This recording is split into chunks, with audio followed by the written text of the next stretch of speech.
Assalamu alaikum. In this video, how to resize bounding box in Photoshop. Let's get started. See this text or any object.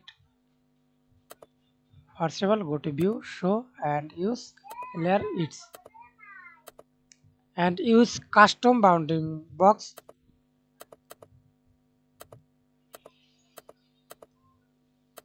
Black color. Then hold control, select align middle. Press Ctrl Z and resize again bounding box. Click select bounding box, press Ctrl T, hold shift, resize bounding box and use custom resize, custom size.